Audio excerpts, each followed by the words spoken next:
Olá, nesse vídeo eu vou introduzir a disciplina de Física 2, Estática, começar com Estática. Na verdade, esse daqui é uma revisão, isso daqui tem que ser dado no final da Física 1, na ementa agora da UTFPR.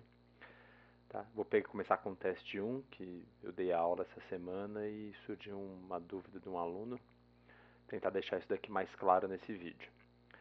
Daí, nesse teste 1 do Halley da oitava edição, a figura mostra 6 vistas superiores de uma barra uniforme, sobre a qual duas ou mais forças atuam perpendicularmente à maior dimensão da barra. Então a barra está aqui na horizontal e as forças estão aplicadas na direção vertical.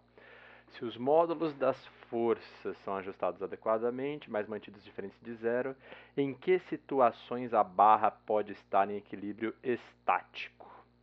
Então tá, tenho 6 situações e ele está perguntando quais situações a barra pode estar em equilíbrio estático. O que é equilíbrio estático? Equilíbrio estático acontece quando o momento linear total da barra, que é igual à massa, momento linear total do sistema, é igual à massa do sistema vezes a velocidade do centro de massa. Essa é a minha notação vetorial, tá? Em vez de escrever setinha na cabeça, eu faço uma espécie de negrito. E a outra condição para equilíbrio estático é que o momento angular total seja igual a zero. Se você não sabe o que é momento linear, não sabe o que é momento angular, você precisa assistir a disciplina de Física 1. Essa é a primeira condição para estar parado. Para estar em equilíbrio, certo?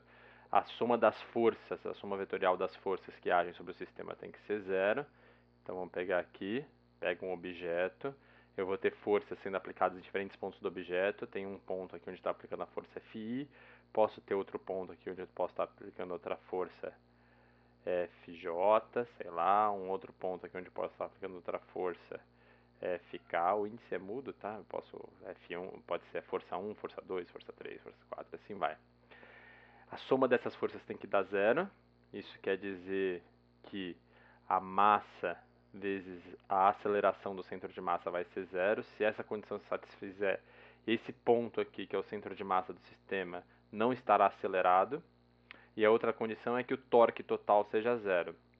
O torque total, o torque depende da escolha, tanto o torque quanto o momento angular, depende da escolha do centro de rotação. Então eu pego um ponto aqui fora, certo? E calculo o torque que age sobre o sistema em relação a esse ponto. Então, o torque devido à força Fi será o produto vetorial da posição desse ponto aqui, produto vetorial com a força que está agindo nesse ponto. Então, eu faço isso para todas as forças que estão agindo sobre o corpo, somo esse torque total tem que dar zero. Quando o torque total dá zero, o momento angular não varia, vai continuar em zero. Essa expressão aqui é importante você abrir ela. Então eu posso, é a mesma dedução que a gente faz para provar o teorema dos eixos paralelos. Eu reescrevo essa posição onde a força está sendo aplicada em relação às coordenadas do centro de massa e a posição do centro de massa. Então eu chamo isso aqui de coordenada interna, que é o RI', é a posição onde a força está sendo aplicada em relação ao centro de massa. Isso daqui é igual à posição onde a força está sendo aplicada em relação ao nosso centro externo, menos a posição do centro de massa. Eu passo esse cara para cá, eu passo a posição do centro de massa para o outro lado, e tenho que RI, que é a posição onde a força está sendo aplicada, vai ser igual à posição em coordenadas internas mais a posição do centro de massa. Então perceba aqui que o torque total é a somatória de RI e FI. Eu substituo o RI por RI' mais o RCM e faço produto vetorial com a força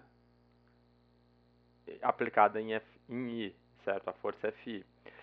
Como isso daqui é uma somatória, isso daqui é um produto, eu faço a distributiva aqui, eu vou ter RI produto vetorial com FI, e a somatória disso vai me dar o torque em relação às coordenadas do centro de massa.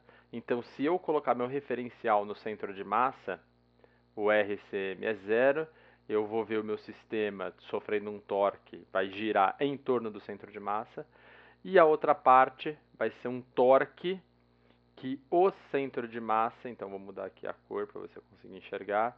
Então esse primeiro termo aqui, ele vai produzir uma rotação em torno do centro de massa, uma tendência de rotação em torno do centro de massa, esse é o torque linha. E o outro torque aqui, esse torque CM, é um torque que vai fazer o meu centro de massa rodar em torno do ponto externo, certo? Esse daqui é o torque. Então eu sempre posso decompor o torque total desse jeito. Um torque que vai produzir uma rotação em torno do centro de massa, mais um torque que vai produzir a rotação do centro de massa em relação ao meu ponto externo. Tá? Só que perceba que esse torque aqui que vai fazer o meu centro de massa rodar em torno do ponto externo, eu consigo escrever ele como posição do centro de massa para o vetorial com a força total. Mas no equilíbrio estático, a força total é zero. Isso quer dizer que na condição de equilíbrio estático, o torque total é igual ao torque tomando como centro de rotação o centro de massa. Certo? Tranquilo? Tá. Sabendo isso, e eu sei que isso daqui tem que ser igual a zero, eu sei que o meu sistema, escolhido o centro de massa, ou escolhido qualquer outro ponto, isso daqui tem que dar zero. Volta para cá. Aqui a força total pode ser zero, basta que esse cara seja igual a esse, então satisfaz a primeira condição. Então, eu tenho duas condições, força total ser zero e o torque total ser zero, para ter equilíbrio estático. Então, esse cara pode cancelar com esse, vai satisfazer esse daqui. Na verdade, todos eles vão satisfazer esse primeiro. Ou a complicação está no torque, está no segundo. Se o centro de massa estiver aqui, você consegue enxergar que isso daqui vai produzir uma rotação para cá, certo? E se o centro de massa estiver aqui, o que vai acontecer? Bem, se o centro de massa estiver aqui e eu escolher esse ponto como centro de rotação, aqui o torque total vai dar diferente de zero, escolhendo esse ponto como centro de rotação. Se o torque total é diferente de zero, quer dizer que o torque em torno do centro de massa também vai ser diferente de zero, pelo teorema que a gente acabou de demonstrar aqui. Então, essa situação não é equilíbrio estático. Esse daqui não satisfaz o equilíbrio estático. Esse cara aqui, os torques vão dar zero? Se eu escolher esse centro de rotação, os torques não dão zero. Então, o torque total dá diferente de zero, o torque todo do centro de massa vai dar diferente de zero também. Essa barra vai rodar. Então, também não. E esse daqui?